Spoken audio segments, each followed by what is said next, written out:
আগের পর্বে আমরা জেনেছি মায়া কাকে বলে এবং দয়া মানে সর্বভূতে ভালোবাসা। আজ আমরা সপ্তম খণ্ডের দ্বিতীয় পরিচ্ছেদ শুনব। মৃন্ময় আধারে চিন্ময়ী দেবী, বিষ্ণুপুরে মৃন্ময়ী দর্শন। বেলা 2:03টার সময় ভক্তবীর শ্রীযুক্ত অধর সেন ও শ্রীযুক্ত বলরাম বসু আসিয়া উপনীত হইলেন ও পরমহংসদেবকে ভূমিষ্ঠ হইয়া প্রণাম করিয়া আসন গ্রহণ করিলেন। তাঁহারা জিজ্ঞাসা করিলেন, আপনি কেমন আছেন? ঠাকুর বলিলেন, হ্যাঁ, শরীর ভালো আছে, তবে আমার মনে একটু কষ্ট হয়ে আছে। হৃদয়ের পীড়া সম্বন্ধে কোনো কথারই উত্থাপন করিলেন না। বড়বাজারের মল্লিকদের সিংহবাহিনী দেবী বিগ্রহের কথা পাড়িল। শ্রীরামকৃষ্ণ, সিংহবাহিনী আমি দেখতে গিয়েছিলাম। চাষা ধোপাপাড়ার একজন মল্লিকদের বাড়িতে ঠাকুরকে দেখলাম। পোড়ো বাড়ি, তারা গরিব হয়ে গেছে।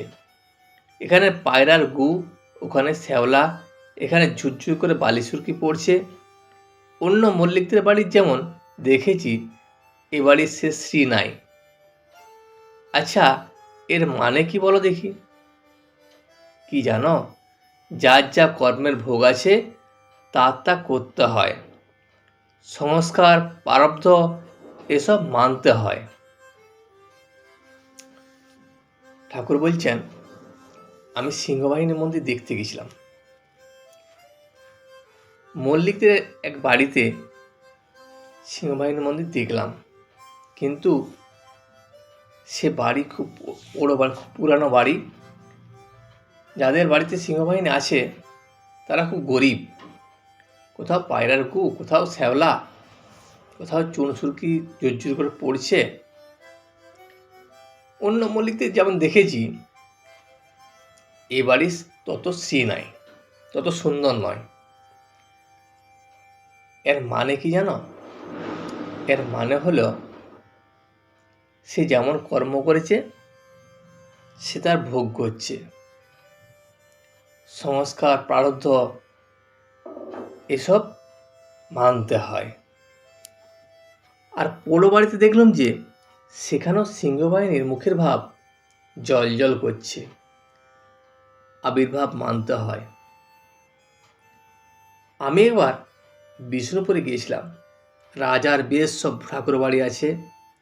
সেখানে ভগবতীর মূর্তি আছে, নাম মৃন্ময়ী। যখন আমি বিষ্ণুপুরে গিয়েছিলাম তখন রাজার ঠাকুর বাড়ি দেখেছিলাম। সেই ঠাকুর বাড়িতে এক মূর্তি আছে, যে মূর্তির নাম মৃন্ময়ী। ঠাকুর বাড়ির কাছে এক বড় দিঘি আছে, সে দিঘির নাম কৃষ্ণবাঁধ, লালবাঁধ। দিঘিতে আবার আবাটার গন্ধ পেল। কেন বলো দেখি? আমি তো জানতুম না যে মেয়েরা মৃন্ময়ী দর্শনের সময় আবাটা তাঁকে দেয়। আর দিঘির কাছে আমার ভাব সমাধি হলো।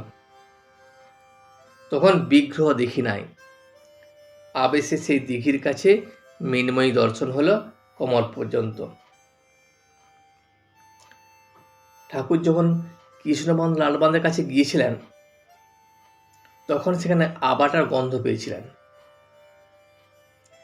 সে আবাটার গন্ধ পেয়ে ঠাকুরের ভাব সমাধি চলে আসছিল।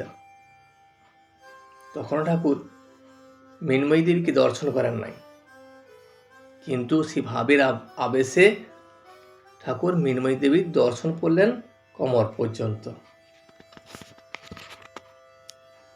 ভক্তের সুখ দুঃখ, ভাগবত ও মহাভারতের কথা। এতক্ষণে 800 ভক্ত আসিয়া জুটিতেছেন। কাবুলের রাজবিপ্লব ও যুদ্ধের কথা উঠিল। একজন বলিলেন যে ইয়াকুব খাঁ সিংহাসনচ্যুত হইয়াছেন। তিনি পরমহংসদেবকে সম্বোধন করিয়া বলিলেন, মহাশয়, ইয়াকুব খাঁ একজন বড় ভক্ত ছিলেন। ঠাকুর শ্রী রামকৃষ্ণ বলছেন, কি জানো, সুখ দুঃখ দেহ ধারণের ধর্ম। কবি কঙ্কন চণ্ডীতে আছে যে কালুবীর জেলে গিয়েছিল, তার বুকে পাষাণ দিয়ে রেখেছিল, কিন্তু কালুবীর ভগবতীর বরপুত্র, দেহ ধারণ করলেই সুখ দুঃখ ভোগ আছে। সুখ দুঃখ এটা হচ্ছে দেহ ধারণের ধর্ম, দেহ থাকলেই সুখ দুঃখ থাকবে, একথাই ঠাকুর বলছেন। কবি কঙ্কন চণ্ডীতে আছে যে কালুবীর বলে একজন ছিলেন, তিনি জেলে গিয়েছিলেন। সেই জেলে তাকে তার বুকে পাষাণ দিয়ে রেখেছিল, কিন্তু তিনি ভগবতীর বরপুত্র ছিলেন। যেহেতু তিনি দেহ ধারণ করে আছেন, সেহেতু তাকেও সুখ দুঃখ ভোগ করতে হয়েছে। শ্রীমন্ত বড় ভক্ত, আর তার মা খুল্লনাকে ভগবতী কত ভালোবাসতেন। সেই শ্রীমন্তের কত বিপদ মশারা কাটতে নিয়ে গিয়েছিল।